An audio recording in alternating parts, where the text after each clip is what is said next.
Hola, esto es Aventuras con Clio y en esta ocasión tenemos el honor de contar con José Ramón de Urquijo y Goitia para hablar de carlismo, desde Estella a Moscú y del bienio progresista.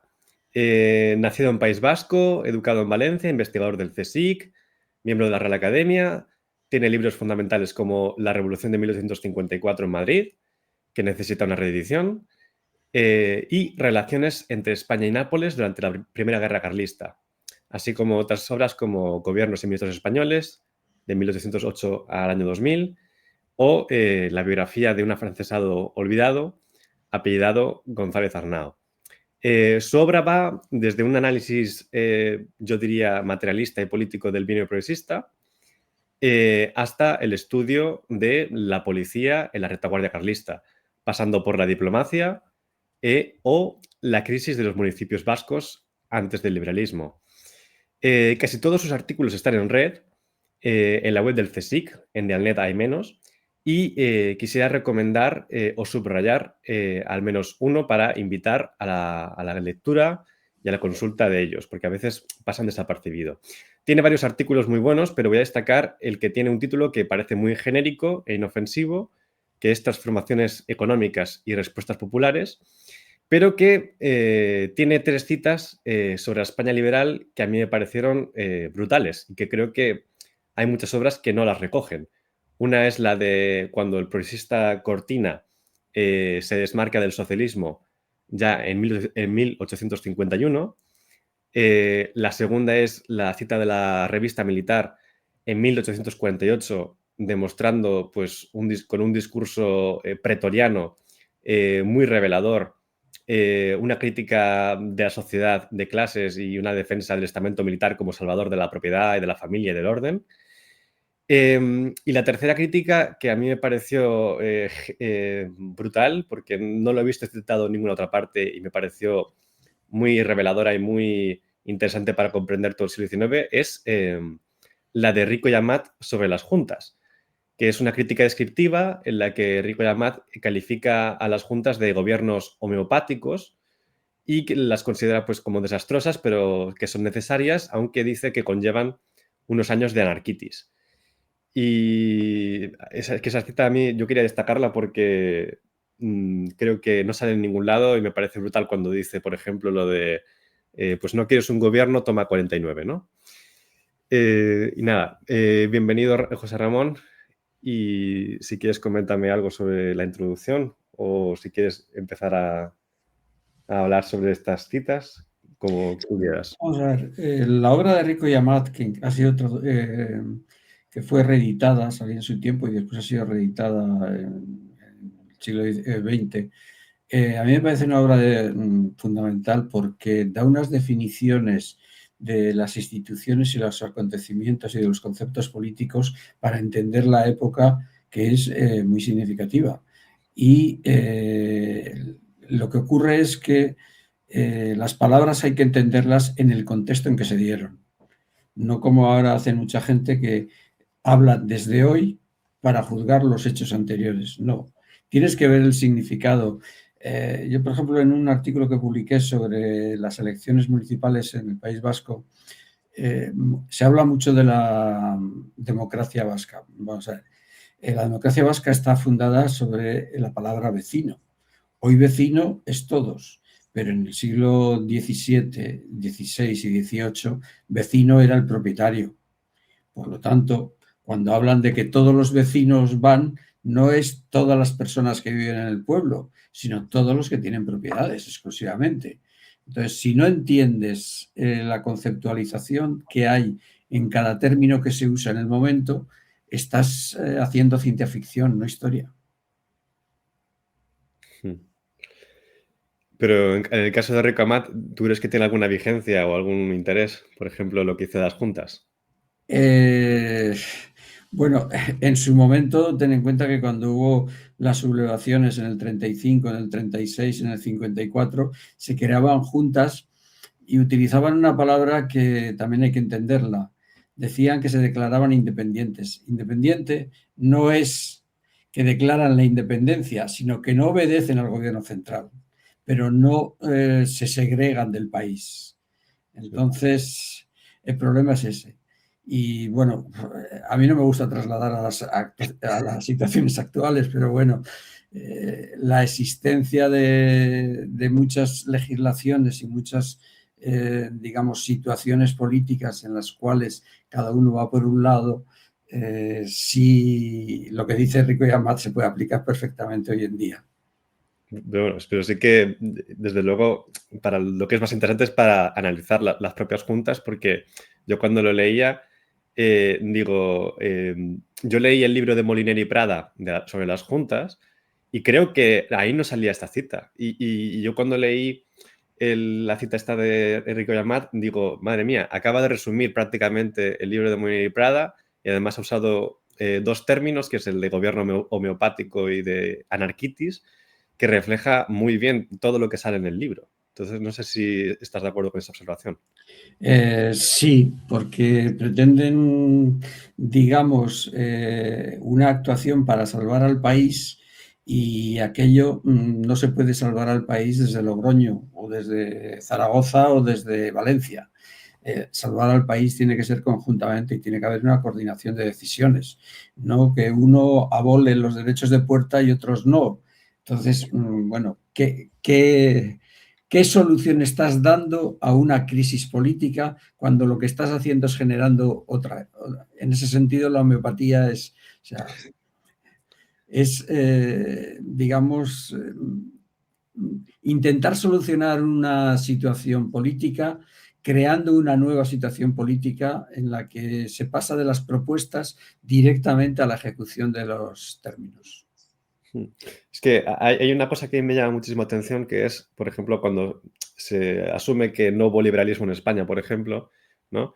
Y uno ve revoluciones como las de las juntas, y son revoluciones en las que a veces pues, dan empleo a la gente, pero otras veces hacen algo tan sencillo como lo que decías, de quitar el derecho de puertas, que es un impuesto indirecto, quitar el impuesto de los consumos, y al final, como se ve pues, el trienio esparterista, en el bienio progresista, en ese senior revolucionario, se generan periodos en los que hay cierta anarquía, hay movilizaciones sociales que tienen que ver luego con las restauraciones que se producen después y que yo creo que eso se refleja muy bien cuando dice Rico Yamat anarquitis y me parece muy interesante porque trae a la explicación la movilización social, una movilización social que no acaba de encontrar un proyecto político y nos trae un factor a la explicación que muchas veces desaparece en los manuales de historia, ¿no? Y entonces es como que solamente los cambios políticos se producen por militares y el problema, digamos que desaparece.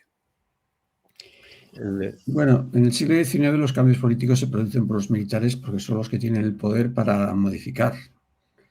En 1854, cuando es la revolución en Madrid, ten en cuenta que San Miguel preside la situación hasta que llega Espartero, pero San Miguel se tiene que enfrentar con la Junta del Sur, que va a su aire, etcétera. Y cuando Espartero toma la decisión de expulsar a María Cristina de Borbón de España, se sublevan las juntas porque no aceptan la decisión de un gobierno que ellos han aprobado en su momento, un mes antes, etcétera. Entonces, digamos que las juntas sirven para un momento, pero después tienen que ser desarmadas porque si no, son un cáncer que está minando la estabilidad del país.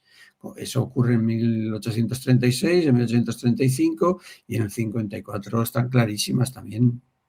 Bueno, pero también las desarman porque también amenazaban con plantear otros proyectos también, ¿no? Yo lo que entendí, por ejemplo, creo que algo que aparece en tu obra sobre el bienio progresista es que desde muy pronto, y además tú tienes un artículo o dos dedicados al tema este de las milicias, da la sensación de que las milicias escapan al control progresista, de que cada vez pues, son más filodemócratas, filorepublicanas, de que lo que plantean son proyectos sociales diferentes, se oponen a que se exporten granos cuando falta el pan, llegan a ocupar tierras, llegan a repartir tierras en casos extremos, y entonces también el desarme de milicias se puede entender como, pues, por lo menos yo creo que es lo que se planteaba en tu libro y se plantea en otras obras, como un disciplinamiento burgués o cómo se puede plantear también esto? Vamos a ver, el problema es la milicia tiene un planteamiento burgués, porque la milicia es de propietarios. ¿Qué ocurre? Que en el 54 lo que hacen es restaurar la milicia que había sido suprimida en los gobiernos moderados durante la década moderada.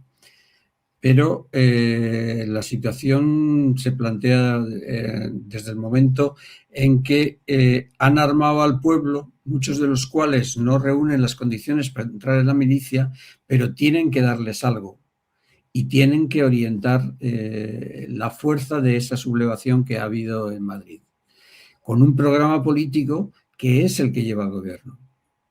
Entonces, no pueden volver a replantearse la cuestión de que elementos armados vuelvan a alterar el orden público. Tienen ya una salida a la situación que había creado Sartorius, cerrando las cortes, con toda la corrupción de las contrataciones de los ferrocarriles, etcétera.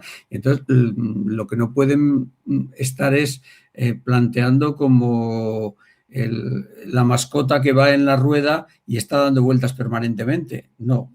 Hemos llegado a una situación, tenemos un programa, vamos a poner ese programa y sobre eso haremos las variantes. No que una fuerza armada vuelva a sublevarse, porque entonces aquello es el ejército de Pancho Villa. Claro, pero entonces hay una amenaza de revolución social, entonces, ¿no? Muy latente, tal vez, muy lejana, pero, o Lo que sea, pasa es que son grupos muy minoritarios, entonces no es una cuestión de una amenaza de una revolución social. Puede ser el intento de una minoría por imponer su posición porque tienen la fuerza que han adquirido en las barricadas. Pero la solución tiene que ser política a través de un parlamento. claro, pero el Parlamento también representaba a la mayoría o una minoría, porque era un Parlamento. A principios del 54, después de la revolución, no había parlamento porque las elecciones son más tarde. Claro. Ten en cuenta que las elecciones de 1854 se plantean con la ley electoral de 1837, Sí. pero notablemente ampliada. Por lo tanto, sí, no todos votan, pero bueno, hay que entender en la época lo que se entiende por la gente con derecho a voto. Sí, sí, sí, claro. Pero bueno, pero ya en esa época, vamos, si en tu libro aparece, están los demócratas por ahí asomando, ¿no? Están asomando los demócratas y después la frustración del progresismo le lleva a la creación del grupo de los puros, que está encabezado fundamentalmente por Allende Salazar, que había sido ministro y que había sido la mano derecha de Espartero durante mucho tiempo. Allende Salazar es el hombre que va a leerle la cartilla a Isabel II en el 54, cuando está toda España sublevada, y le llama a Espartero y Espartero no va. Le envía a Allende Salazar para fijarle las condiciones. Y después, incluso en una discusión en las Cortes, le echan en cara a Allende Salazar que ha faltado el respeto a la reina. Y Allende Salazar contesta: he dicho cosas que no se suelen oír en palacio, pero en ningún momento le he faltado el respeto a la reina. Em, Volviendo al libro más en general, porque yo quería preguntarte, y de hecho pensé que la primera pregunta iría por aquí, que es si cuando tú escribiste ese libro estabas más influenciado por el marxismo o cómo concebiste ese libro. ¿Concebiste el bienio progresista como una revolución democrático-burguesa? Tal vez al bienio progresista, teniendo en cuenta que pues, fue una alianza entre algunos moderados y progresistas, tal vez habría que llamarlo de otra forma. ¿Cómo concebiste tú el libro en ese sentido? Bueno, entonces la formación marxista mía en la carrera era más fuerte entonces que ahora, que tengo una visión mucho más amplia. Yo sigo creyendo que aquello es, vamos a ver, en España durante el periodo de la guerra carlista hay una revolución burguesa. La cuestión que ocurre es que muchos creen que para que haya una revolución burguesa había que guillotinar al rey, pero la revolución se puede hacer sin guillotinar al rey. Y sobre el asiento de todo lo constituido, en el 1854 lo que se plantea son dos cosas. Una limpieza del poder, porque la corrupción de los moderados había sido escandalosa, un arreglo de la situación económica, porque en el 19 generalmente los grupos moderados lo que hacen es dejar en quiebra la hacienda y son los progresistas los que tienen que solucionar la situación, y un avance en los derechos ciudadanos, que se plantea a través de la Constitución, que la del 54, la non nata no se aprueba, pero sí hay una ampliación de la base electoral de forma que la participación se vaya agrandando. Y eso es significativamente diferente a la situación anterior. Claro, y entonces si escribieras hoy este libro sería muy diferente, ¿no? ¿O no? Algunas cosas serían diferentes, otras no. Porque hay tal vez las partes que desarrollas menos del libro, pero que están omnipresentes y que explicas al principio y al final, yo creo que son muy claramente marxistas y que yo creo que explican mucho de lo que fue el proceso en sí, porque hablas como al principio de que es una revolución muy contradictoria, ¿no? En la que participan desde capitalistas a obreros y que esas diferencias se van a ir expresando durante el bienio y van a explicar su solución final, y que el bienio al final pues sirve para impulsar la transición al capitalismo en España, sirve para... Claro, pero eso no se desarrolla mucho, pero sí que creo que lo llegas a decir, o por lo menos está implícito. Y uno de los puntos centrales que acabas de mencionar es el tema de la hacienda, ¿no? Los moderados la habían dejado quebrada.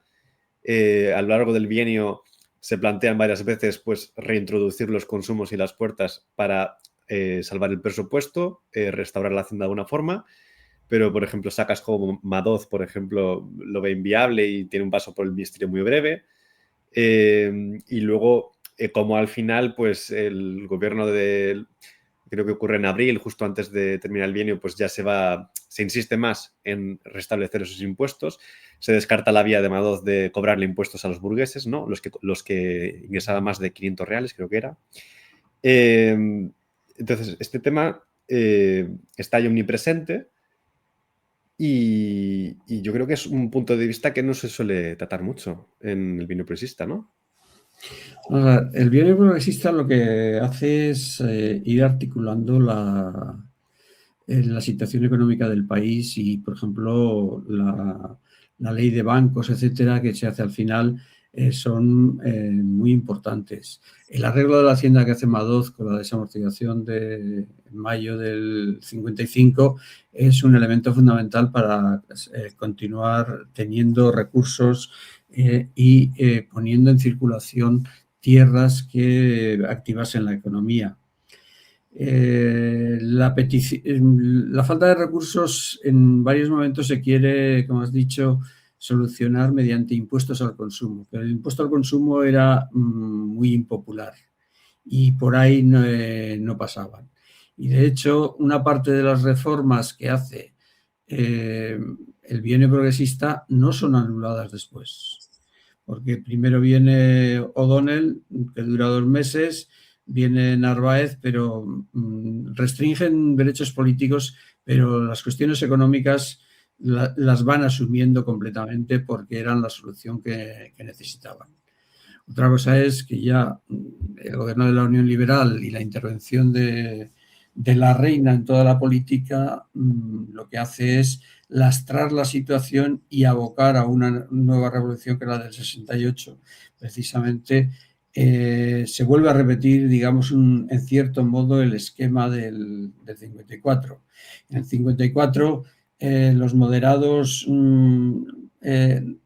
perseguidos se asocian con todos los demás, intentan una solución militar a través de O'Donnell, pero eso no es viable y entonces tienen que asumir el manifiesto de Manzanares y lo que ocurra.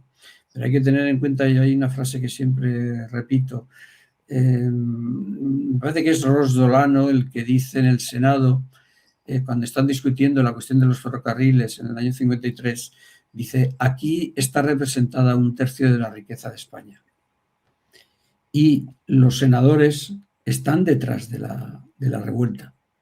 Lo que quieren es un golpe blando que les eche a Sartorius y puedan, digamos, sanear económicamente al país. Otra cosa es que militarmente no consiguen. Sartorius se dedica a perseguir a todos los generales y se van escondiendo y otros están desterrados dentro de España.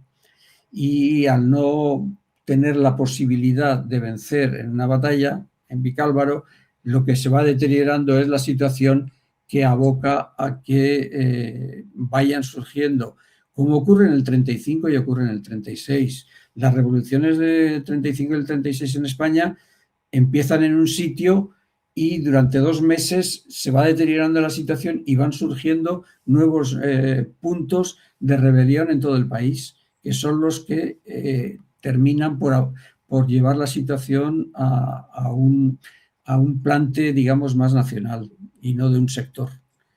Todas esas propuestas son propuestas muy amplias. Y yo no me había dado cuenta hasta que leí tu tesis que el paso de Madoz fue muy breve. Y lo que no me queda claro a día de hoy es si los moderados utilizaron a los progresistas para hacer la desamortización, porque ellos no podían hacerla y luego la mantuvieron. Tal vez porque si lo hubiesen hecho ellos se habría desencadenado una revolución o un motín incontrolable. ¿Tú crees que los utilizaron o crees que cómo se explica ese juego, ese turnismo extraño tan breve? Bueno, durante el bienio hubo muchos cambios de gobierno y yo creo que son crisis políticas, no crisis de ese tipo. Madoz llega a una situación en que ya ha hecho lo que quería hacer y lo que se debía hacer y entonces ya que lo pongan en marcha a otros, eso ya le daba lo mismo. Pero él ya había hecho una ley rápidamente porque se estaba discutiendo desde hacía tiempo y entonces Madoz, bueno, viene otro ministro, van cambiando ministros y sí hay tensiones entre los elementos moderados del gobierno, como el grupo O'Donnell y los progresistas. Y después, Espartero es que tiene una visión, yo tengo una gran admiración por Espartero, pero tiene una visión de la política un poquito naif. Cuando en el 56 le dicen que O'Donnell está con las tropas y los moderados han sacado las tropas, dice, da lo mismo, los cesamos en el BOE. Vale, pues césalos. No te apures, que tienen los cañones en la calle. Claro, Entonces, bueno, la tensión social se agudiza sobre todo por las crisis de las revueltas en Castilla y León, que envían allí y ven la persona que va a informar ve que los moderados están agitando la cuestión para estabilizar al gobierno del bienio progresista.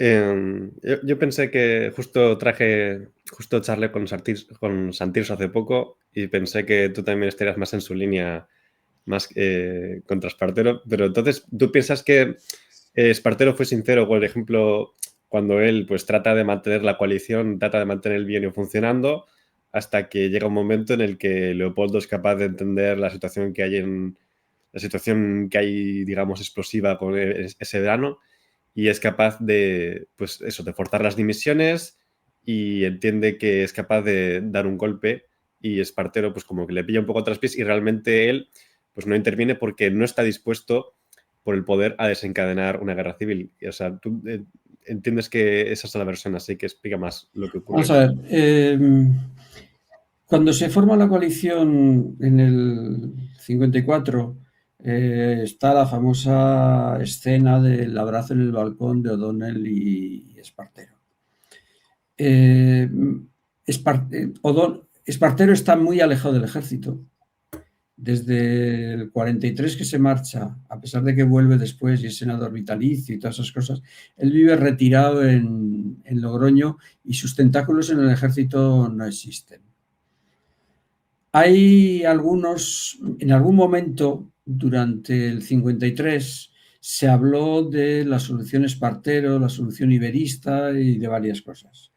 Y hay un hecho concreto que yo he criticado en el libro de la biografía de Espartero, de la de Schubert, ese, que en 1953 hay un artículo de Pepo Cepeda sobre un documento del expediente militar de Espartero.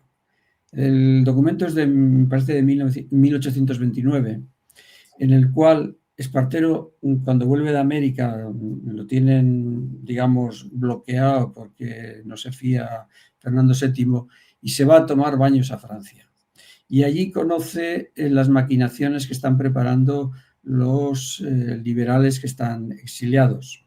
Y al volver le escribe una carta al rey diciendo eso, que están maquinando, que van a hundir a España y que él está dispuesto a colaborar.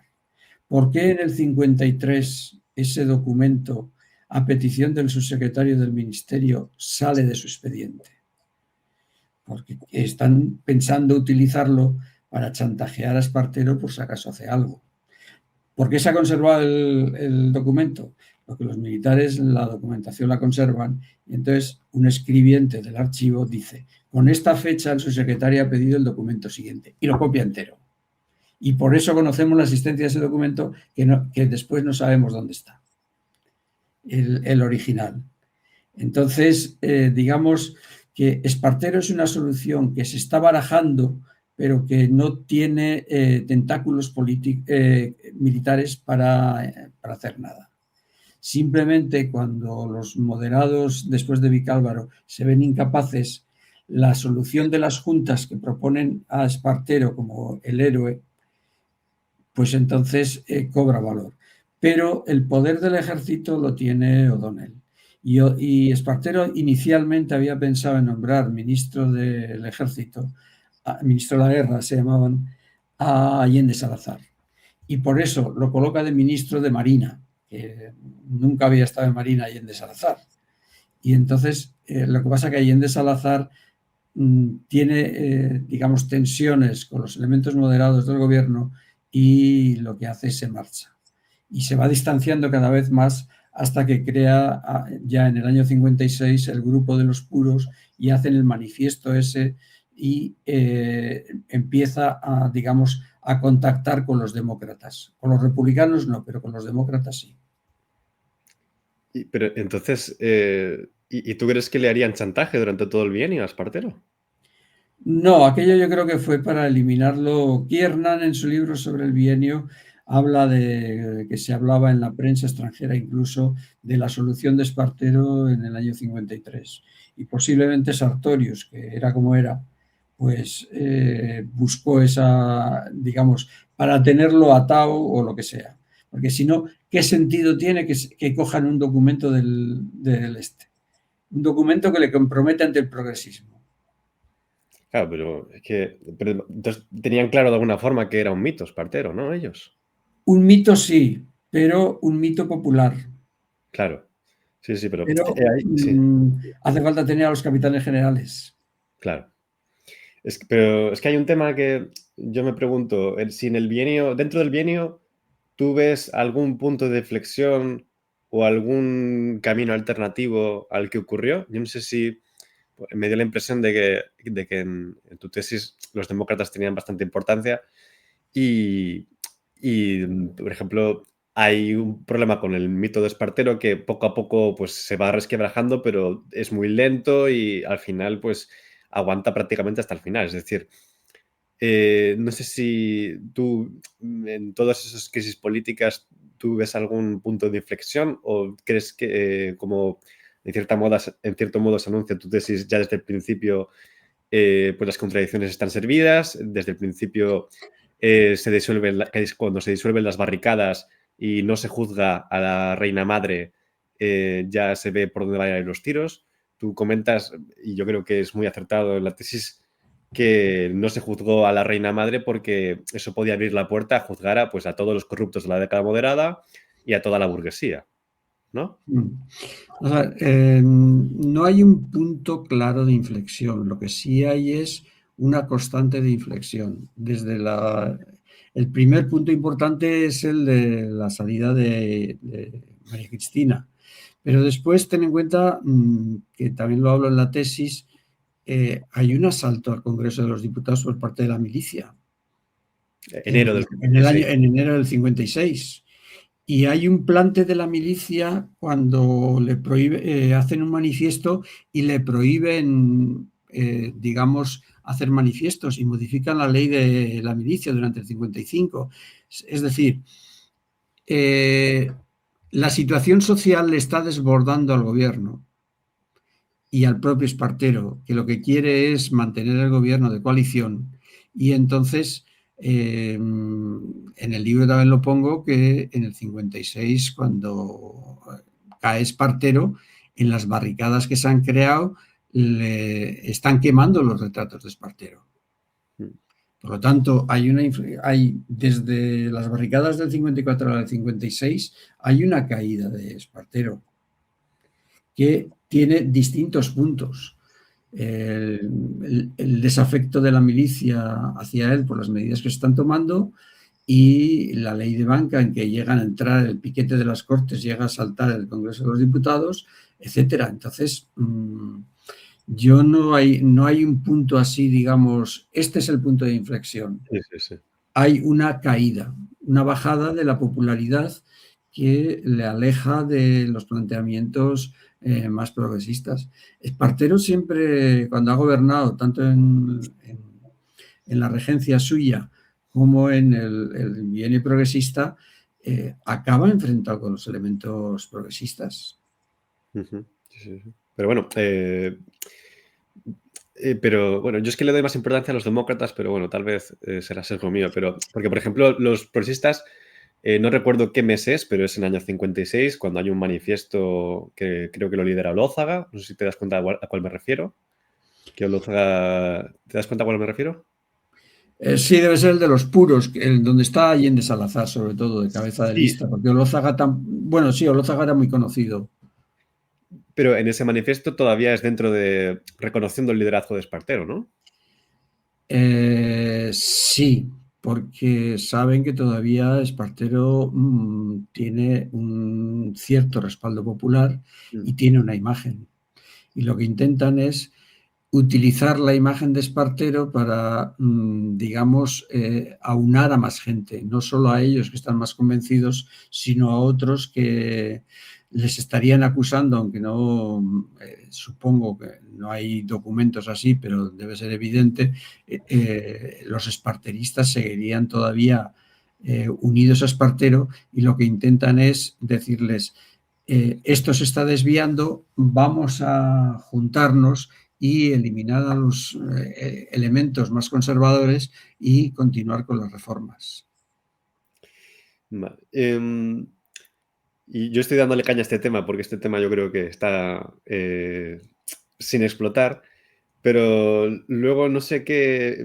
Te quería preguntar cómo evolucionó tu carrera, porque luego, en vez de seguir, creo, estudiando tanto estos temas ligados a. Claro, a lo mejor lo más lógico habría sido pensar que a partir de ahí te ibas a dedicar pues, a ese sexenio revolucionario o desarrollar el tema de los progresistas, que es una historia que yo creo que está por escribir todavía. Pero de alguna forma tú acabas estudiando más tal vez el carlismo, la diplomacia, el factor internacional de la guerra carlista. ¿Cómo ocurre esta transición? Vamos a ver, mi idea inicial era hacer la tesis doctoral sobre la guerra carlista en el País Vasco. Pero me encontré con una situación que era la siguiente.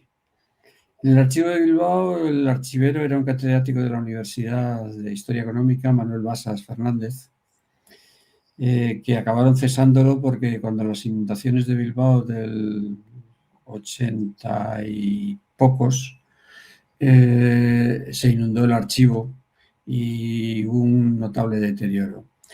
Y yo intenté entrar en ese archivo y era un archivo en el cual Manuel Basas escribía en el correo todas las semanas un artículo sobre cosas curiosas de Bilbao y el archivo lo tenía para uso privado prácticamente.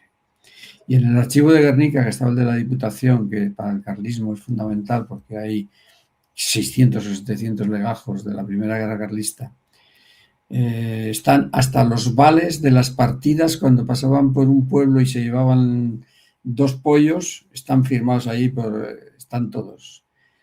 Entonces había otro señor que se llamaba Francisco Sesmero, que acabaron echándolo del archivo porque tenía montado un negocio de genealogías con los vascos que estaban en América.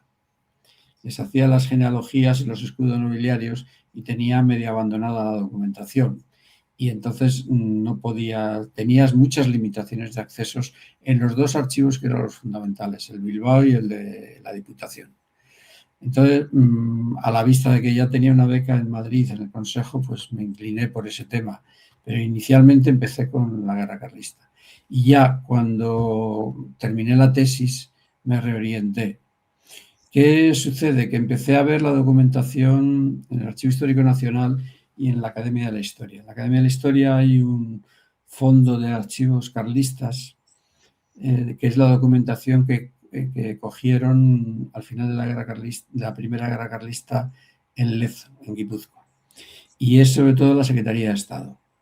La Secretaría de Estado conserva toda la correspondencia de los representantes carlistas en el extranjero y la administración, como lo de la imprenta, el periódico carlista, el boletín oficial carlista, etc.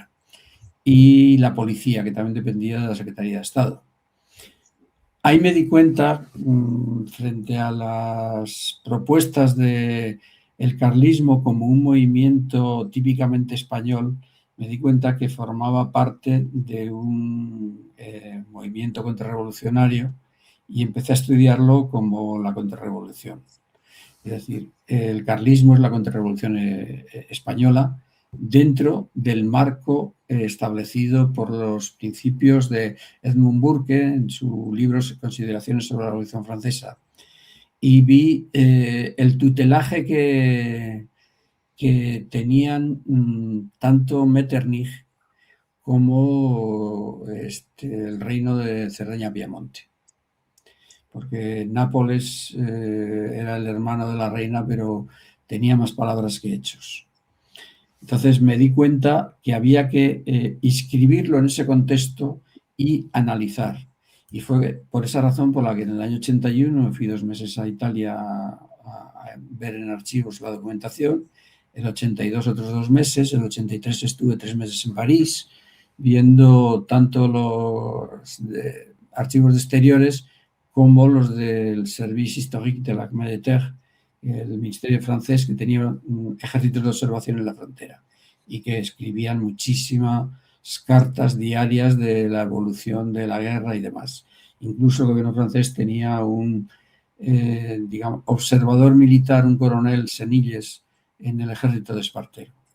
Entonces, no se podía estudiar el carlismo como un fenómeno español, sino como un fenómeno europeo y enmarcarlo en las relaciones que tenían los movimientos contrarrevolucionarios europeos, que algunos estaban en el gobierno, como estaba Metternich o Solano de la Margarita, que era el ministro de Asuntos Exteriores de Cerdeña-Piamonte y que había sido embajador en España 8 años o algo así, bastante tiempo, etcétera. Entonces, solo en ese contexto se puede entender determinadas cosas, porque es que si no, lo pones solo observado aquí y eso no tiene sentido.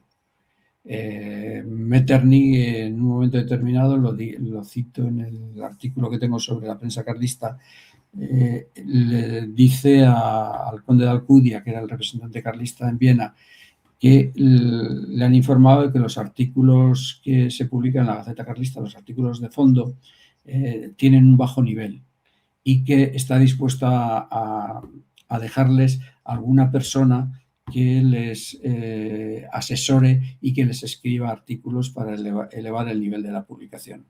Entonces, no es una solución española, no es una cuestión dinástica española, es una cuestión ideológica en ese sentido, de un modelo político que había estado funcionando, que había dejado de funcionar en algunos países como Francia, etcétera, y que las naciones, digamos, más conservadoras no querían que España se orientase hacia el liberalismo. ¿Qué ocurre? Que en el 23 tenían a Francia de su lado y podían meter el ejército, pero meter un ejército en España desde Austria era imposible. Por lo tanto, tenían que buscar alguna solución. Y es lo que intentan, y hay digamos, gestiones para moderar a Carlos María Isidro de forma que fuese aceptado, porque en 1836, cuando la sublevación de la Granja, María Cristina entra en pánico y escribe tanto a su tío, el rey de Francia, el Luis Felipe de Orleans, como a su hermano, el rey de Nápoles, diciendo que está dispuesta a pactar con una serie de condiciones y entregar el poder a don Carlos. La expedición real es el marco en el que se quiere, digamos, poner en funcionamiento esa propuesta. Hay un acta que está publicada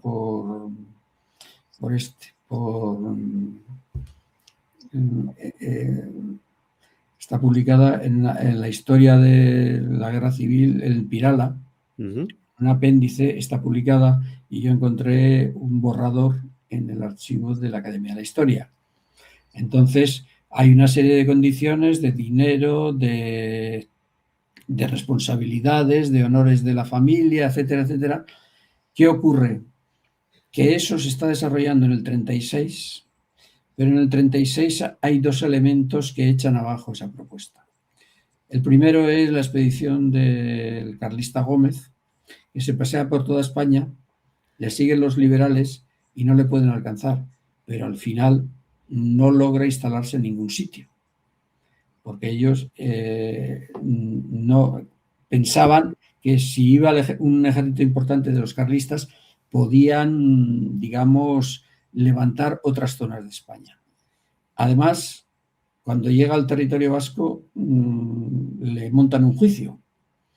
Y hay un elemento de otro tipo muy importante, que es la liberación de Bilbao el 24 de diciembre de 1936.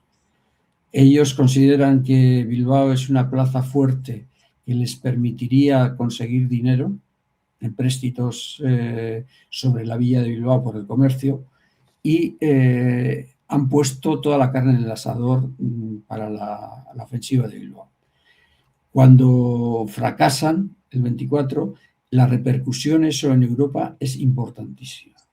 La prensa inglesa, la francesa, la italiana, todas lo toman como un elemento de que eso no parece que los carlistas vayan a poder imponerse.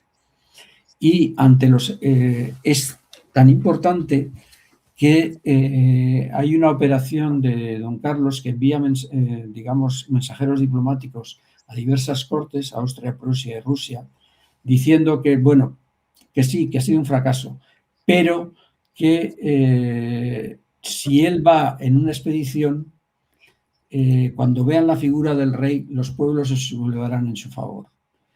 Y por eso monta la expedición real.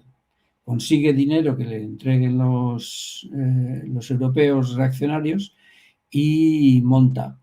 Pero hay un elemento que otros dicen que no es importante, a mí sí me parece importante.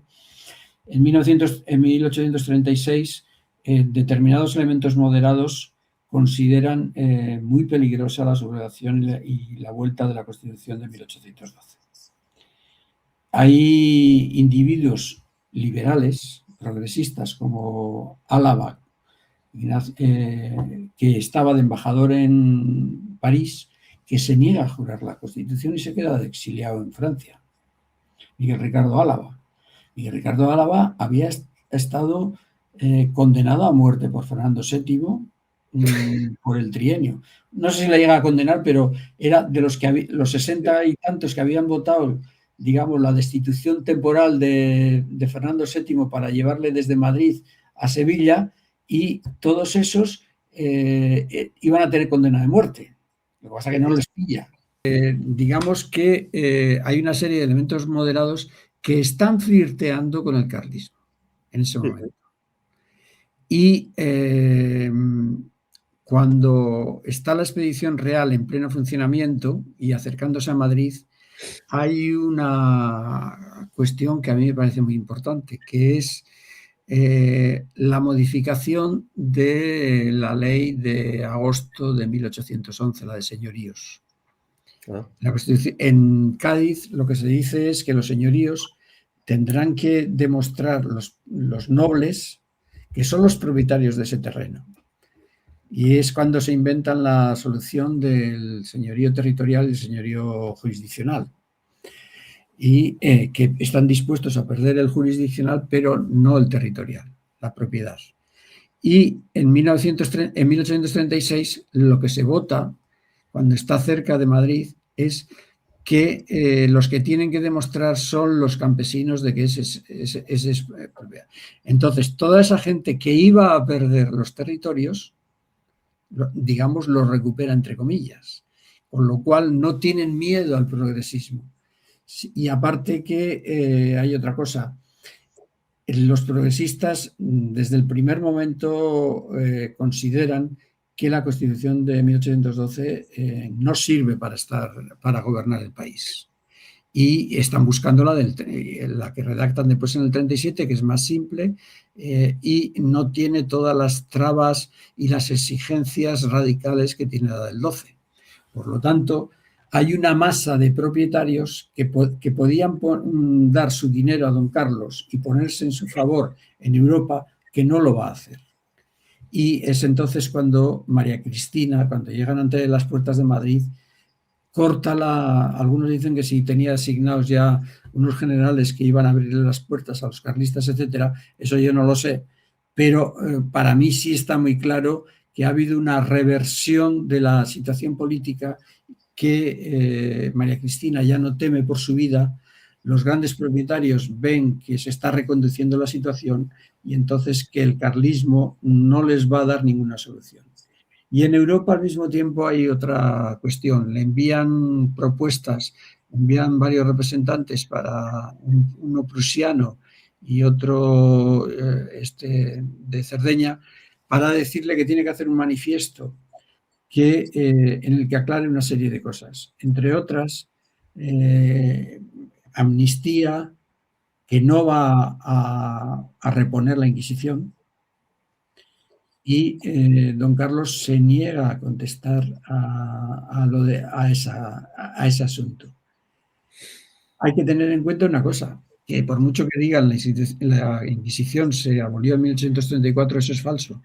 La Inquisición se abolió en 1820, de facto. De jure en 1834, que hay un decreto. Pero después del 23 se dice que se repone la situación a marzo del 20. Pero tanto en el Consejo de Ministros como en el Consejo de Estado, cuando plantean lo de la Inquisición, Fernando VII dice que eso hablaremos otro día. No va, y lo que dicen es, mientras no esté el rey presente no podemos discutir ese asunto. Que creo que te lo he leído a ti, que Fernando VII, además de eso, que lo que plantea es que la Inquisición fue inútil a la hora de prevenir la Revolución de 1820, etc. Sí, de 1820, sí. Algunos plantean esa tesis de que digamos, fue inoperante frente a esa situación y que por lo tanto se crea la policía después. Digamos que en la década ominosa, Fernando VII va poniendo algunas de las cosas traídas de Napoleón. La creación del Consejo de Ministros, que se ha cumplido hace 200 años, la policía, etcétera. O sea, va asumiendo que tiene que gobernar de otra forma y la Inquisición le estorba. Y lo que se permite es lo llamadas juntas de fe, que algunos obispos las crean en su diócesis, pero muy pocos obispos. Y el último muerto atribuido a la Constitución es el maestro ese de Valencia, pero es de las juntas de fe, no de la Inquisición. La Inquisición después del 20 no funciona nunca. Vale, me has hecho una exposición muy interesante y has tocado ya varios temas. Has llegado a, bueno, has explicado el tema este de que el factor internacional del carlismo, pero bueno, no hemos mencionado al final pues qué es el contexto de la crisis del Congreso de Viena, ¿no? De los sistemas Metternich, que hay un factor ideológico en las potencias absolutistas, que claro, no es el carlismo no son pues cuatro paisanos intransigentes que se tiran al monte, sino que además pues el carlismo tiene eso, pues diplomacia internacional. Hay un tema que no me queda claro, que es cuánto dinero llega a recibir el carlismo, cuánta ayuda llega a recibir, porque claro, no recibe tropas, pero sí que llegaron a recibir dinero. Hay un tema que a mí me pareció súper interesante, que sale en un artículo tuyo, que es el tema de Prusia, que Prusia parece que al principio va a poner mucho, pero Prusia, por lo que te leí a ti, da la sensación de que le llega a exigir todavía más definición a don Carlos. Es decir, no solamente le pide pues, una amnistía, sea parcial o no, no solamente le pide el tema de la Inquisición, sino que además tú mencionas en un artículo que Prusia lo que plantea que tiene que reformar la administración para que sea viable después de haber perdido América, ¿no?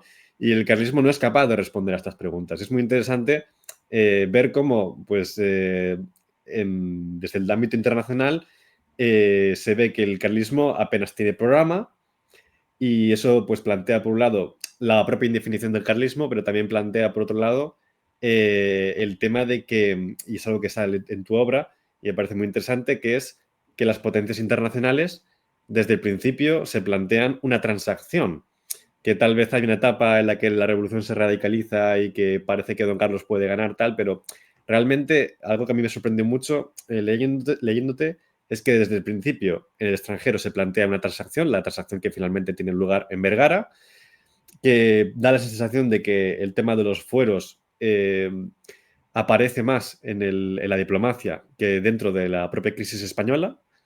Y luego otro tema que a mí me parece muy interesante, que es que Inglaterra y Francia, lejos de... Porque en la historia oficial da la sensación de que Inglaterra y Francia apoyan al bando cristino sin más, al liberalismo, ¿no? Además, ahora hay una moda por la cual hasta vuelve la masonería a ser un factor explicativo. Pero claro, tú cuando yo te estaba leyendo ves cómo, pues incluso en Inglaterra, pues se plantea desde el principio que haya algún tipo de transacción, ¿no? Y luego hay obras como las de María Cruz Apat, creo que se llega a decir pues, que Francia tenía un interés en los fueros a través de la burguesía comercial de Bayona, etcétera. Y luego el tema que planteaba Santirso en la última charla que hicimos aquí en este canal, que es el de hasta qué punto Francia jugaba un doble juego, tenía un interés más complejo, porque el rey que tenía Francia venía de las barricadas y eso no se lo perdonaban y podía haber ahí más juegos más complejos, porque Francia en principio parece que debería estar interesada en que no triunfase una causa legitimista, pero a la vez parece que a través de la frontera francesa pues se cuela mucho carlismo, ¿no? Entonces, ¿cómo ves tú todo esto? Vamos a ver. Francia e Inglaterra apoyan la modificación del gobierno español después de Fernando VII. Y la solución, digamos, de la transacción antes de morir Fernando VII ya se está planteando. Yo creo que en el artículo ese sobre los antecedentes del convenio de Vergara lo menciono ahí de alguna correspondencia diplomática. Prefieren no tener una guerra y prefieren que se llegue a un pacto. Y el problema es el problema del tutelaje. Digamos que Inglaterra tutela Portugal. Yo me acuerdo que hace, no sé, 30 o 40 años se celebraron 450 años de alianza estratégica entre Portugal e Inglaterra y vino el marido de la reina, Felipe de Edimburgo, etcétera. Me acuerdo que salió en la prensa. Lo que ocurre es que los intereses de Francia e Inglaterra son contrapuestos. Francia considera que España tiene que ser su patio trasero y Inglaterra, que está poniendo más que Francia en España, lo que quiere es el convenio comercial. Y Francia lo que hace es aflojar o apretar en la frontera dependiendo de la situación de España con Inglaterra. porque Mendizábal quiso hacer un acuerdo comercial con Inglaterra y eso le venía muy mal a Francia. Y entonces se ve en las capturas de la frontera, la documentación que hay en los archivos de exteriores españoles y franceses y los militares, se va viendo las capturas y en las disposiciones que hacen. Y la guerra se acaba cuando el general Soult es presidente del Consejo de Ministros en Francia y lo que hace es cerrar la frontera. Y cuando cierras la frontera, pues ya no tiene. Pero eso pasó con ETA. Cuando los franceses cerraron el asunto, es la misma situación. Si tú no les dejas estar en la frontera y les mandas a 500 kilómetros para arriba, pues ya no tienen, digamos, el patio trasero del cual se abastecen y al cual acuden a descansar, etcétera. Entonces, para mí es una situación bastante similar. Tienen unos intereses generales Francia e Inglaterra similares, pero unos intereses particulares que están jugando ahí al ten-con-ten.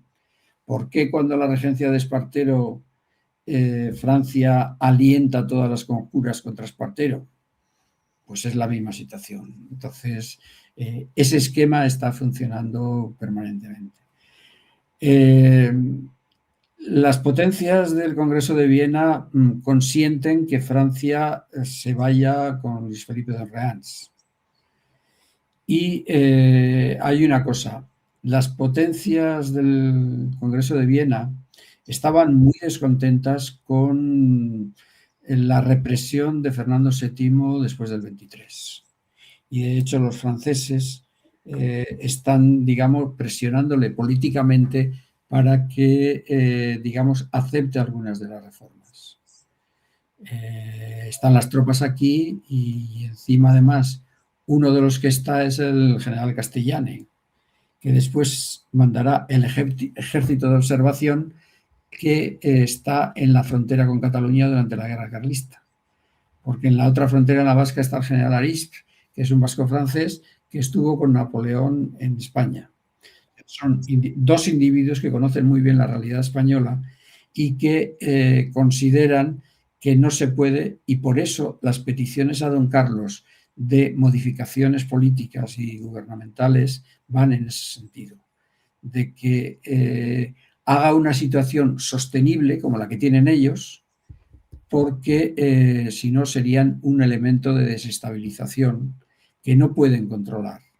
Porque Italia la pueden controlar, porque los austríacos están en Milán y meten soldados hasta Nápoles en un cuarto de hora.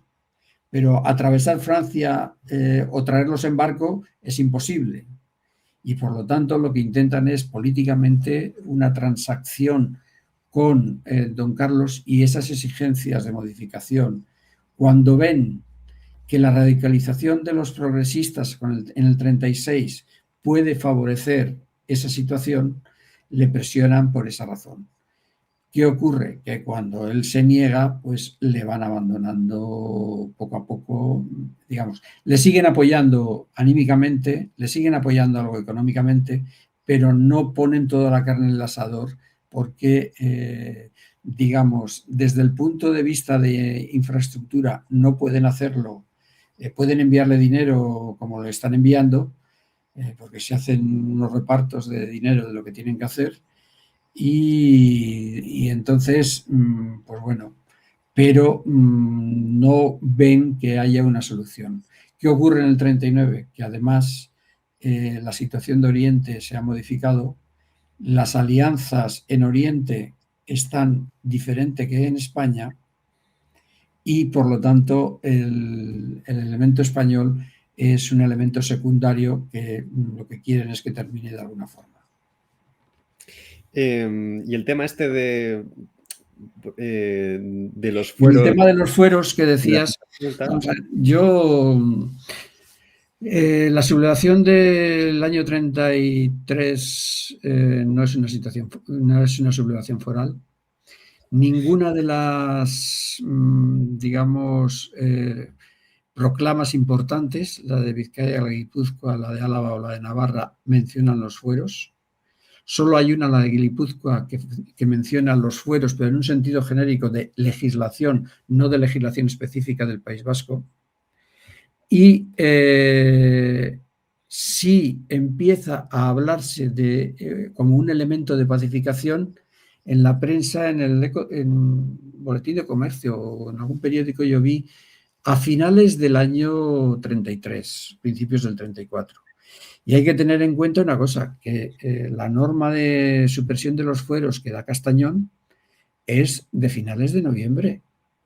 La sublevación empieza el 4 de octubre. ¿Qué pasa? Que sabían que iban a suprimir y además no es una supresión de los fueros, sino es una supresión temporal por un estado de guerra. No es como la que hacen después en el 36-37 cuando suprimen las diputaciones forales. Y además, los carlistas, yo tengo un artículo publicado, vulneran los fueros tanto o más que los liberales. Sí, O sea, sí. El tema de los fueros da para mucho, yo creo, porque también es que hasta podría salir el tema de Zumalacárregui y cómo se convierte en un mito, si es que él, por ejemplo, le da más fuerza a los vascos apelando a los fueros, o cómo construye un ejército, si es con quintas.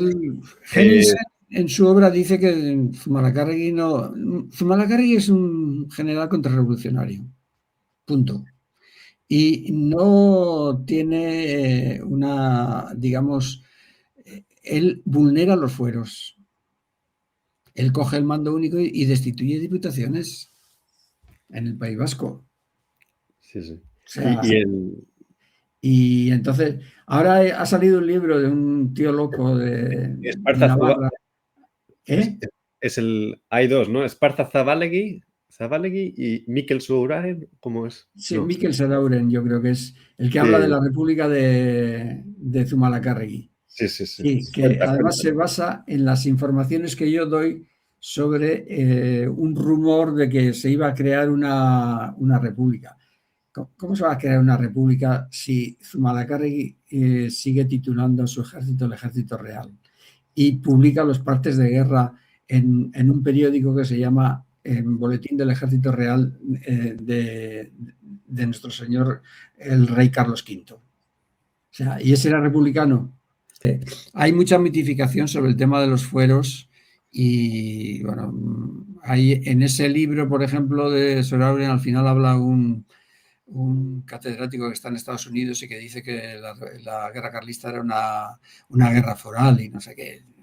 Son mitificaciones, no hay ningún documento. Es que además, es que no es que, porque tú si ves los artículos de prensa y demás, dice que ha aparecido documentación nueva, pero se refiere a rumores que corren en el extranjero y no se refiere a ningún documento interno carlista ni ningún documento de Zumalacárregui. No, en absoluto. Y lo que dices tú, creo que es en el artículo sobre Zumalacárregui, que es que al mismo tiempo que corren estos rumores, no solamente se mantiene la nomenclatura, etcétera, sino que él está escribiendo a don Carlos que venga a Baskonia, ¿no? Que deje ya el periplo, porque don Carlos no empieza la guerra en Baskonia, sino que empieza la guerra en Portugal, luego se coge un barco inglés, que eso no sé si tiene si es una anécdota o no, porque yo te comentaba antes lo de Inglaterra y los fueros y demás, aunque Inglaterra nunca llegue a apoyar a los carlistas, a mí me pareció súper interesante el tema de que Inglaterra apostase por la transacción y de que el hecho de que los carlistas tuviesen esperanzas cuando llegó Wellington al poder, que era de los Tories, aunque luego esas esperanzas se ven frustradas, etcétera. Pero vamos, tú explicas que tienen esas esperanzas y de que el gobierno de Madrid tiene que enviar a un enviado especial, que es amigo personal de Wellington, para asegurarse de que no va a haber aquí un cambio de... Que es Álava. Claro. Álava es tan amigo personal. ¿Conoces la historia de Álava? No mucho. Solo lo conocí por esto. Vamos a ver. Miguel Ricardo Álava está prisionero en Inglaterra porque era marino primero y le cogen prisionero en las guerras que hay con Inglaterra a principios del siglo XIX. Y entonces después en las Cortes de Cádiz le nombran representante de las Cortes ante Wellington, cuando estaba en Portugal Wellington. Y es su ayudante de campo y hombre fuerte en toda la guerra de independencia en España. Y está en Waterloo con él. Hay dos individuos que son importantes, él y el rey de Holanda, que el rey de Holanda, cuando se termina la guerra de independencia y vuelve a Holanda, pide que el embajador español allí sea Miguel Ricardo Álava. Y Miguel Ricardo Álava es tan importante que cuando después de Waterloo él va a pedir la devolución de los cuadros que se han llevado del Prado, el rey le dice que, bueno, que a él le importa un bledo eso, el rey francés, y va a hablar con el director del Louvre, y el Louvre, el director le dice que no le piensa entregar los cuadros. Y al día siguiente se presenta con todos sus cuadros de caballería inglesa. Y se acabó las discusiones. Y después, cuando en el 23 va al exilio, vive en Inglaterra en una casa propiedad de Wellington. Y en el 26 o 27, que le sienta mal el clima, va a Francia, no sé si a Poitiers o por esa zona, y él escribe una carta al gobierno francés avalando a Álava y declarándose garante de Álava. O sea que eran íntimos amigos. Hostia. Y hay una cosa, la famosa Comisión Elliot, que todo el mundo dice que vino para que no se siguiesen fusilando prisioneros y tal, tiene una misión secreta, que es decirle a don Carlos que no piensan apoyarle. Eso está en los archivos de Londres, lo que pasa es que casi nadie ha visto ese documento. Son muchos temas y además es que tu obra está llena de pequeños episodios que dan para mucho que comentar. Yo quería que nos metiéramos un poco en el tema de la fuerza del carlismo, de si hubo un carlismo popular, del porqué de la regionalización en el País Vasco y demás. Quería profundizar en ese tema. Llegan a introducir la policía, a pesar de la mala memoria que tenía entre los ultras esta institución. Y el tema de cómo llegan a incluso intentar introducir un sistema de pasaportes. Antes mencionaste la expedición de Gómez, pero bueno, sería interesante apuntar lo que apunta, yo creo, Santirso en su obra en su artículo sobre Vergara, que es el tema de que Espartero le boicotea la persecución a Narváez, y eso es algo que tampoco se comenta mucho. Entonces quería comentaros un poco el tema de la fuerza del carlismo, la regionalización, el tema de, ya lo has mencionado, pero de cómo se saltan los fueros, pero bueno, el tema pues de las quintas, del control en retaguardia, si realmente tenían masas populares en determinadas regiones. ¿Cómo ves tú esto? Vamos a ver, yo conozco lo del País Vasco, entonces digamos que cuando se habla de que el carlismo tiene una base rural, no es del todo exacto. Yo tengo unas listas de Bilbao de algo así como 2.000 sospechosos en Bilbao, las listas de la policía liberal. Por lo tanto, lo que tiene es una cierta posición entre la gente que está perdiendo un modelo y que se ven expulsados del modelo. La crisis y después ten en cuenta que en el País Vasco la respuesta inicial carlista es importante, entre otras cosas, porque no hay militares. Solo hay una capitanía general en Guipúzcoa por la frontera, pero con no muchas fuerzas. Y hay algo así como más de 10.000, lo que se llamaban allí paisanos armados, que eran los voluntarios realistas, que los movilizan inicialmente. Pero eso tiene muy poca duración.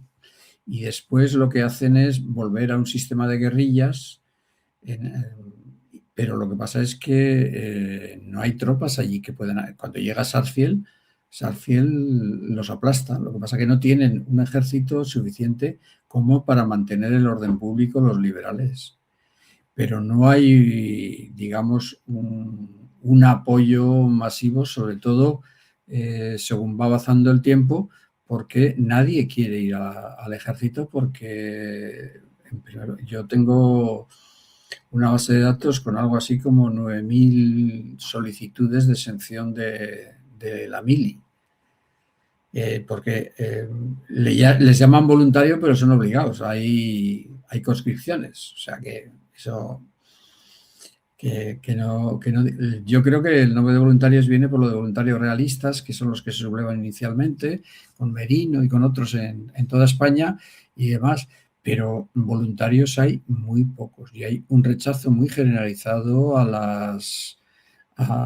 digamos, a ir al ejército, entre otras cosas, porque muchos caseríos, si no, no tienen fuerza de mano de obra para, digamos, cultivar los terrenos. Hay un elemento que es el elemento de una sociedad tradicional, en el cual se encuentran mezclados una serie de valores como el religioso, el de la costumbre, y demás, que piensan que el modelo es el que tiene que existir, que en segundo lugar la operación de la bélica va a ser muy corta, la del trienio fue muy corta porque al final duró año y pico, como mucho, y que van a sacar beneficios de eso. Pero cuando se va alargando y cuando la presión liberal es muy fuerte y van cortándoles todos los suministros y además Espartero en el año 38-39 lo que hace es expulsar a los carlistas que están en los territorios limítrofes y provoca las sublevaciones de los llamados ojalateros, pues entonces se crea una situación de tensión y los propios militares, digamos, que están cansados y no ven una solución al conflicto y que hay que buscarla por otra vía que no sea la militar. En consecuencia, lo que están es lo que provoca. Para mí, el convenio de Vergara es el agotamiento de los carlistas, sobre todo, que además se van desmoronando porque la fase final en el año 39, Espartero va avanzando varios kilómetros al día. Desde que empieza con Somorrostro para allá hasta que llega a Oñate, ocurre muy poco tiempo. Y están negociando, las primeras negociaciones son al lado de Durango, en Abadiano, en una ermita, y las siguientes ya son en Vergara. O sea que, y hay 20 y tantos kilómetros entre uno y otro, y ha pasado una semana. Por lo tanto, no hay un agotamiento, están sin recursos, no pueden pagar, hay una situación. Las contribuciones son muy fuertes, son contribuciones del 30% del producto generado, etcétera. En Vizcaya, yo tengo las circulares, por lo tanto, tú no puedes aguantar que un año el 30% de lo que tú has conseguido se lo lleven en impuestos y al año siguiente otro 30%. Es que estás quebrando la hacienda propia. Hay un tema que a mí me parece muy interesante y que me sorprendió cuando, supongo que conocerás un libro de Fernández Albaladejo, que es el de Crisis en el Antiguo Régimen en Guipúzcoa, En Guipúzcoa, sí. que a mí me sorprendió que, claro, a lo mejor los que estudian más historia vasca pues están más familiarizados, pero para los que no, yo creo que es sorprendente el tema de plantear si la crisis en el antiguo régimen se vivió diferente en el País Vasco, si dependía mucho del comercio internacional a diferencia de otras partes de España, si estaba muy inserto en la economía colonial, si la ocupación francesa, como plantea Albaladejo, pues implicó una desamortización acelerada y eso luego planteó unas quejas de la gente que esperaban que se solucionase con Fernando VII, pero desatendió estas peticiones y además Fernando VII lo que se plantea en el libro de Albaladejo es que es el que se empieza a cargar los fueros. Bueno, si Godoy ya lo había intentado antes y muchos antes, pero bueno, que Fernando VII en la década ominosa realmente es el que hace impuestos permanentes, hace quintas, luego además tú tienes un artículo que cuestiona todo este tema de si los fueros eran una democracia primigenia, una democracia utópica antigua, y tú ves cómo pues, se van restringiendo los ayuntamientos en esta época. Y claro, esto no puede ser un factor que... Yo no sé si alguien ha investigado si este descontento con Fernando VII, con la guerra de independencia, si esto realmente permitió crear algún tipo de propaganda que apelase a un mito del pasado y que eso acabase dando una fuerza social al carlismo que no tuvo en otras partes. No sé si esto te dice algo o no. Como... Vamos a ver, desde el siglo XVIII hay una situación de empobrecimiento dentro del País Vasco. Y en el artículo sobre elecciones municipales lo digo, como los vecinos propietarios, que eran los que tenían representación municipal, en algunos municipios se empieza a introducir un doble ayuntamiento de propietarios y de inquilinos, y en otros como a los inquilinos también se les da una participación, etcétera. Eso indica que hay un empobrecimiento y que por lo tanto hay gente que está saliendo del sistema. La guerra contra los franceses empobrece el País Vasco. La del trienio vuelve a empobrecer, etcétera. Entonces, por una parte, hay una generación, como generales, como un libro que yo publicaba, el último, el general Fernando Zavala, que es el responsable del carlismo en Vizcaya y que, digamos que han articulado su biografía sobre la base de la actividad política bélica. Y al mismo tiempo resulta que eso genera tensiones y insatisfacciones porque, por ejemplo, Fernando Zavala se queja de que a los que han estado como él todo el tiempo luchando no se les premia como a otros que van ascendiendo en sus carreras militares y él no, etcétera. Entonces, digamos que hay una desazón de decir, nosotros hemos puesto la carne del asador y no nos habéis recompensado. Y al mismo tiempo, la situación económica española sufre mucho después de la guerra de independencia. Ya sufría desde antes, pero desde la independencia sufre mucho. La pérdida de las colonias americanas supone otro golpe. Y en ese sentido, y después había muchas protestas contra los intentos de normalización de la legislación económica española y supresión de las fronteras dentro de España, como los privilegios forales, etcétera. Eso ya lo intenta Fernando VII y Fernando VII en varias disposiciones lo que hace es imponer, como por ejemplo en las elecciones municipales, imponer su norma por encima de los fueros de cada una de las provincias. Entonces, hay, digamos, una cierta desazón que muchas veces no tiene una salida lógica de decir, este es el que nos perjudica y por lo tanto vamos contra él, sino que en un sistema de populismo se implica contra otro, independientemente de que la salida que proponen de volver a la situación anterior hubiese sido peor que salir a luchar contra ellos. Sobre los fueros, ¿tú crees que la principal motivación fue atraer, aparte del carlismo, aparte de esos aristócratas, de esos notables rurales, de los llamados gauchos, o crees que también fue una empresa política? Porque yo creo que no se acaba de... Creo que, si no me equivoco, se puede decir que los fueros no son solamente una transacción con el carlismo y con los vascos, sino que también es una política moderada de Madrid. Y no sé si también tiene el objeto de reactivar la economía. ¿Tú cómo ves el pacto de Vergara en relación a los... Maricruz Mina ya lo señaló y yo también estoy de acuerdo con ella que ¿Quién, perdón? Maricruz Mina Pat, sí. En su tesis y tal. Y ten en cuenta que la propuesta de conservación de una parte de los fueros nace de los elementos moderados liberales. El forismo liberal existe y los manifiestos en favor de la conservación de los fueros en el 39 los firman los liberales y las protestas contra la supresión de las diputaciones en el 37 las hacen los liberales.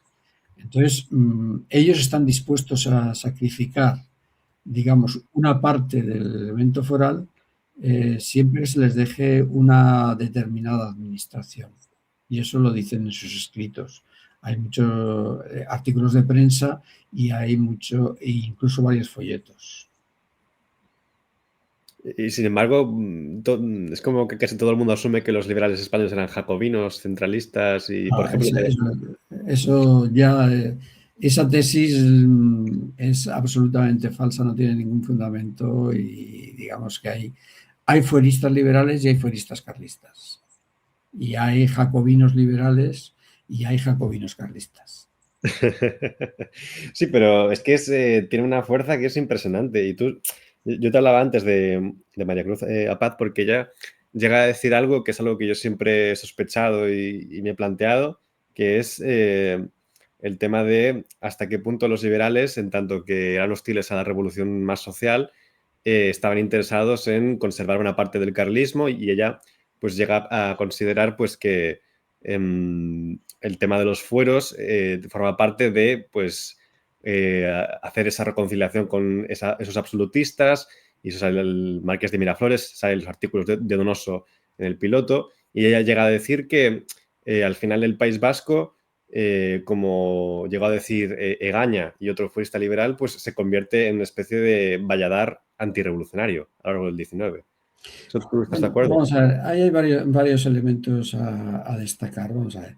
Lo primero, en el Convenio de Vergara lo que intentan es los sectores moderados de ambas partes, digamos, buscar una solución para tener una estabilidad política, marginando a los otros sectores.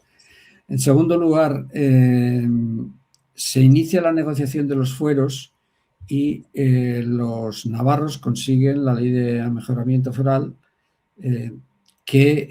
porque sus negociadores son hombres de peso, políticamente, Arteta, etcétera.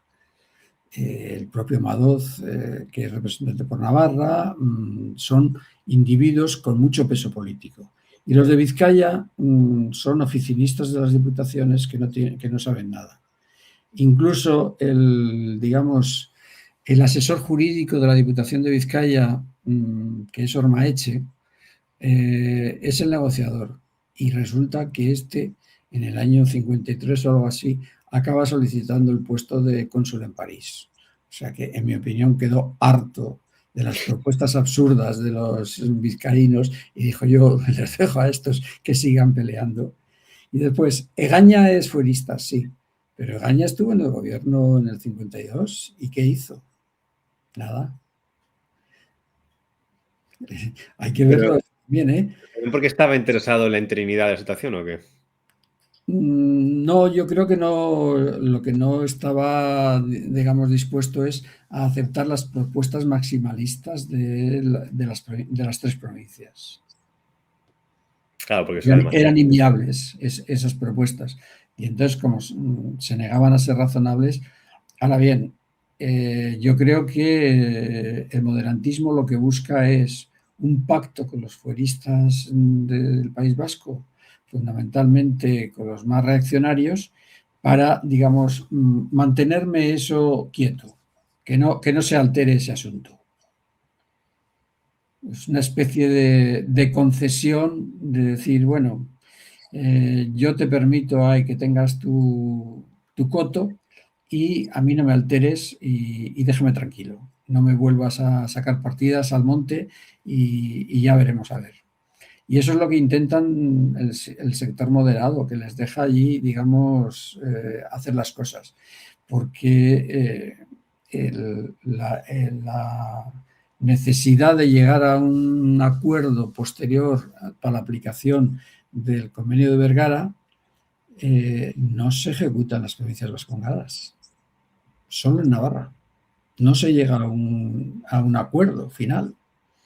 Y tienen desde el 39, después lo suprimen en el 41, pero tienen hasta el 68 y han tenido tiempo de sobra. ¿Por qué? Bueno, Cruz Apat, que yo no sé si está viva, Yo creo que se murió sí. Maricruz. Es que intenté a ver si encontraba un contacto de ella también, porque ella lo que plantea en un artículo es que es un acuerdo interino y que realmente luego cuando se abolen los fueros también es otro pacto, y es otro pacto social. Lo que pasa es que ya no es con los notables rurales, sino que es con la burguesía industrial financiera de País Vasco, particularmente la vizcaína, etcétera, y que el concierto económico, en un artículo por lo menos, ella lo entendía así. No sé si... Sí, pero el concierto económico es de la Restauración, no es de Claro, antes. claro, pero digo que el conflicto no se soluciona, ¿no? Se posterga, tal. Hay una situación como interina muy larga bueno, me parecía interesante comentar eso. Tú, para ir terminando ya, no sé si te apetece mojarte un poco más de lo que ya has hecho. No sé si me gustaría, yo creo que es interesante preguntarte a ti por cómo ves el problema vasco. ¿Tú de dónde crees que viene el problema vasco? ¿A qué se debe? ¿Cómo ves este asunto? No sé si, a ver. El actual, dices. Sí, ¿de dónde viene? ¿Viene de esta época? ¿No? ¿Hasta qué punto? Bueno, no, viene de la época nacionalista, con el nacionalismo y después es un problema candente que se les ha permitido muchas cosas y como ha habido muchos muertos por parte de ETA, es que a mí me hacen gracia cuando algunos dicen en la transición se hicieron concesiones, sí, y también al PNV. Se hicieron a la derecha, se hicieron a los militares y no se hicieron al PNV. ¿O es que aquí nadie se acuerda que el señor Arzayus fue a hablar con ETA para que hiciesen atentados con los cuales poder, digamos, negociar con mayor fuerza las transacciones? Eso apareció en los papeles de Socoa, las actas de esa reunión. Entonces, transacciones se hicieron muchas en la transición. Y entonces, yo además creo una cosa, que la defensa de los derechos históricos es el elemento básico del pensamiento reaccionario. Eso, si te lees a Burke, lo ves. Y si te lees a Godechot en su libro La Contrarrevolución, lo ves. O sea, el problema del nacionalismo es que no aceptan la democracia entre iguales. Consideran que tienen que tener un privilegio, tanto los vascos como los catalanes. Si haces una búsqueda en el país, por ejemplo, en la hemeroteca, verás que muchos políticos nacionalistas lo que dicen que es que eso del café para todos, que ni pensar. Que tiene que haber unos que tengan más derechos que otros. Eso es negar la Revolución Francesa y negar los principios de igualdad. Y el problema es que en este país la izquierda ha asumido los principios nacionalistas de privilegios y de derechos históricos como parte de su ideario, y eso es un disparate absoluto. No sé si opinas lo mismo. Sí, sí, bueno, y yo pienso, por si no se ha quedado claro, yo soy un poco más maquiavélico y yo creo que por un lado, que normalmente se dice, bueno, es que la burguesía en España fue demasiado débil, el Estado fue demasiado débil, y hay que hacer estas concesiones, etcétera. Pero yo muchas veces me planteo hasta qué punto son concesiones o forma parte de una estrategia del poder para lo que es pues, evitar una mayor democratización de España. Yo no sé si tú conoces este dato o a lo mejor yo este dato lo tengo errado, pero hasta donde yo sé, si no recuerdo mal, y esto salía en el libro de Moreno Luzón de la Restauración, cuando aparece el primer alcalde del PNV, o sea, eso es con la aquiescencia del gobierno de Antonio Maura, que es el que controla al final los nombramientos de los principales alcaldes de las grandes ciudades. Ese dato yo no sé si lo conoces o me estoy equivocado, no sé si... No sé, ¿No te suena? no sé cuándo empiezan y en qué sitio es O ese sea, alcalde. el primer alcalde del PNV de Bilbao, que es 1906, 1907, por ahí, y tú ves las elecciones, el número de concejales y el PNV no gana, pero los que tienen más votos son los republicanos, y ahí el gobierno casualmente de Maura en Madrid, pues o tolera o incluso yo creo que designa, porque en esa época se supone, hasta donde tengo entendido, que es el Gobierno de Madrid el que las grandes ciudades designa Sí, yo a... creo que en esa época se designa. Sí, en demasiadas ocasiones se ha adoptado el principio de que para que no se molesten y para integrarlos. Y después, acuérdate que en la Constitución española actual se incluyó aquella cosa absolutamente absurda de la abolición de la ley de octubre del 39. ¿Para qué? Si está abolida. Si no hace falta que abolas eso. Está abolida por las constituciones posteriores, no hace falta mencionarla, pero era la exigencia del PNV que al final no votó la Constitución. O sea, se hacen demasiadas concesiones para que después no sirvan para nada.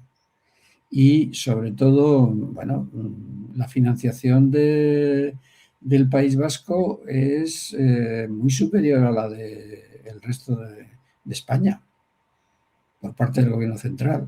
Y el PNV es consciente de que el cupo vasco está calculado que les favorece a ellos. Si eso miras, por ejemplo, los escritos de Ángel de la Fuente, que es un economista que ha estudiado durante 30 años los flujos entre comunidades y demás, ves que están súper, digamos, financiados.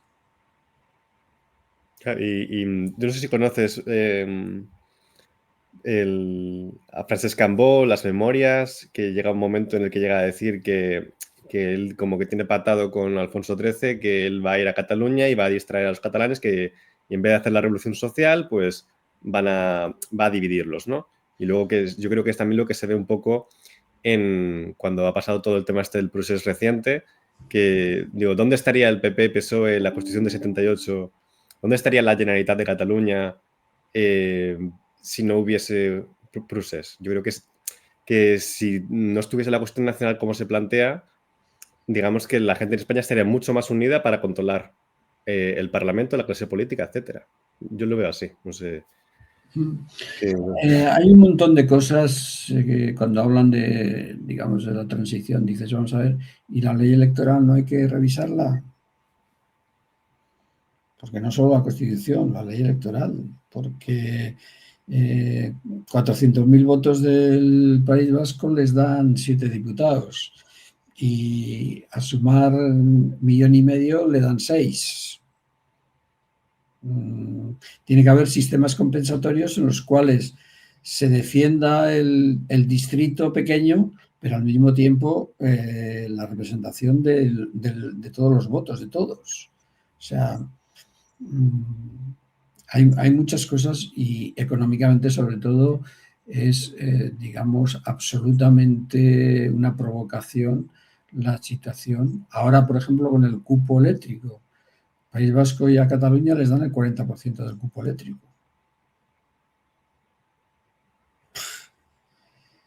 ¿Eso es justo? Pues a mí no me parece. Porque tendrás que mediar entre lo que necesitan y lo que pueden necesitar otros para que se desarrollen, porque si les das en función de lo que se necesitan, es el principio de San Mateo, al que más tiene se le da más. Es una cosa que en ciencias habla mucho. Al que más tiene se le da más. Y entonces, ¿cómo quieres desarrollar a los que tienen menos? El que tiene más capacidad de presión y de negociación, pues se lo lleva. Sí.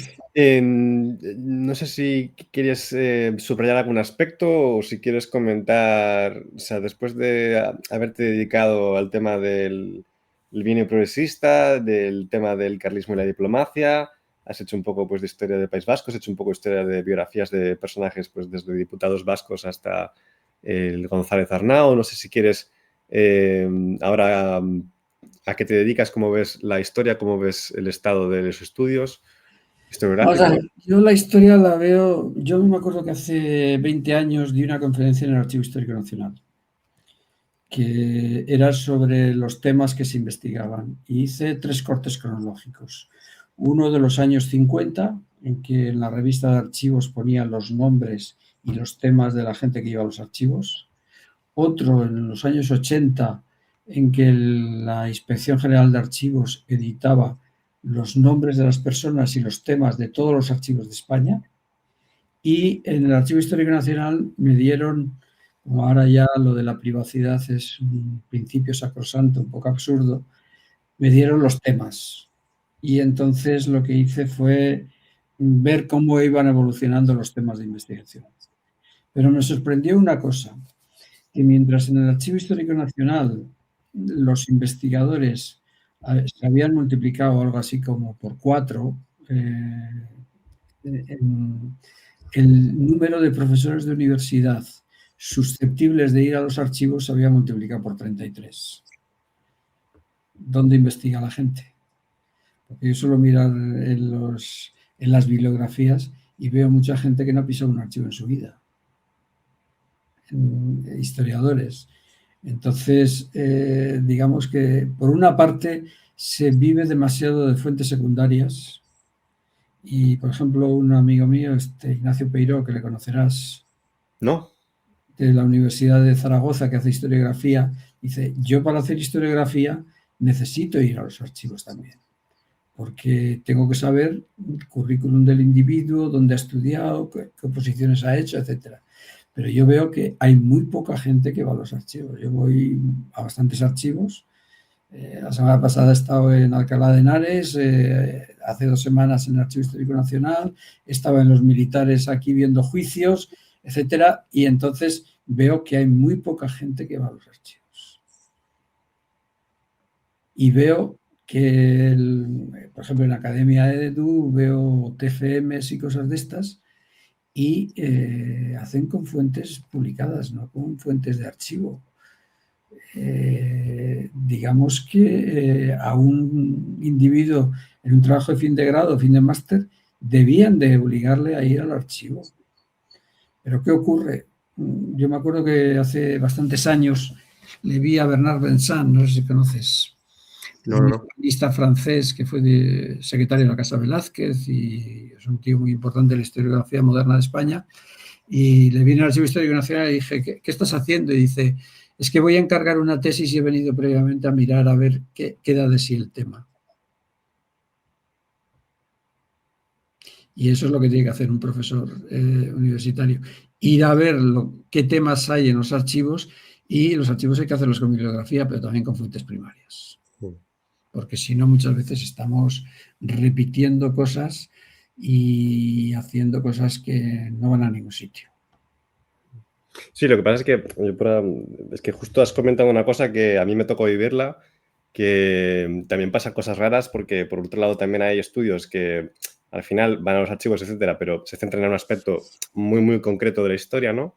Pero luego también es que, por comentar la situación en la universidad, a mí me tocó para hacer el TFG un profesor que era partidario de que fuéramos a los archivos y a mí me parecía estupendo, pero me hizo seleccionar el tema sin saber qué había en los archivos, y luego cuando iba a los archivos no había nada de eso, luego no me ayudó a consultar otros archivos y al final con los archivos que pude acceder y demás, pues el tema quedaba súper cojo y me salió un TFG horrible porque hubo una descoordinación y me obligaron a coger un tema que supuestamente iba a estar respaldado por los archivos y al final no se podía hacer nada con eso y luego no podía cambiar de tema y luego tampoco me animaban a tomarlo por otro lado y entonces ahí hubo un desastre tremendo.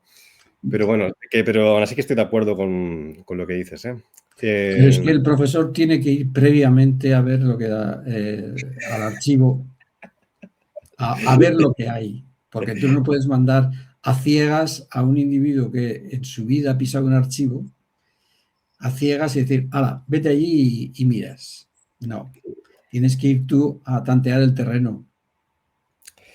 No puedes evitar temas absurdos que lo único que vas a hacer es meterle en un callejón sin salida que le va a frustrar.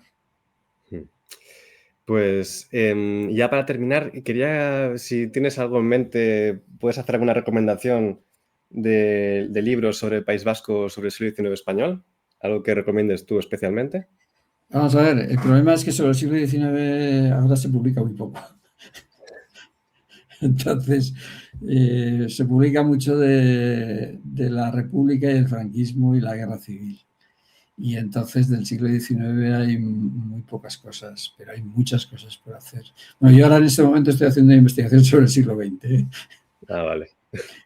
¿Y sobre País Vasco? Bueno, pero es un compromiso personal, no es, digamos, una línea de investigación, que es la historia del Colegio de la creación del Colegio Mayor donde yo estuve. Y entonces tengo escritas 500 páginas y estoy haciendo las biografías, unas notas biográficas de todos los individuos que estuvieron hasta la guerra, que son 116, y estoy en eso, pero previamente ya tengo 300 y pico sobre la creación del colegio, cómo funcionan los primeros años, cómo se van definiendo los problemas científicos del colegio, las exigencias, etcétera, etcétera. Pero después volveré al carlismo, porque tengo la documentación. Tengo dos temas que quiero, bueno, tres temas que quiero sacar. Uno es la biografía de la mujer de Alfonso Carlos de Borbón, que es una mujer interesantísima, que en el Archivo Histórico Nacional hay los cuadernos de viajes suyos, hay centenares de páginas, miles de páginas, y con una compañera del Consejo vamos a hacer la biografía, cogiendo los libros de viaje. Un segundo elemento, las relaciones del carlismo de España con el Reino de Cerdeña, que tengo escritas 350 páginas y quiero terminarlas. Y una cosa a la que voy a coger fueros, que es la empresa de Muñagorri, la empresa Pacifueros, que tengo documentación de un montón de países, de Inglaterra, de prensa, de archivos, de Francia, de Austria, de Italia y de España. Y tengo las actas que González Arnau fue el secretario de la Junta esa de Pacifueros, y tengo las actas transcritas y quiero hacer, y tengo el listado de todos los afiliados a su tropa.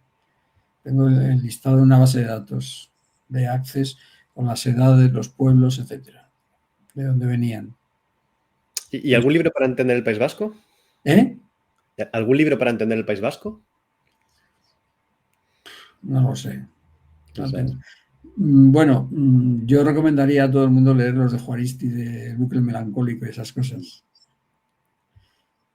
Juaristi es un individuo que es un ensayista muy bueno y que conoce bien el País Vasco.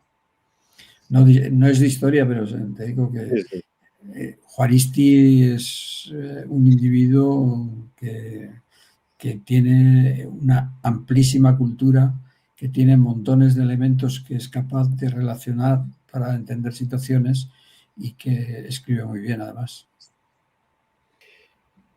Darte muchas las gracias por haber aceptado la invitación y yo creo que hemos tocado temas, aunque de forma un poco dispersa, creo que hemos tocado temas muy, muy interesantes y muy relevantes para, bueno, pues para comprender lo que es la propia historia de España y lo que es la propia historia de la historia y de cómo se hace historia en base a documentos.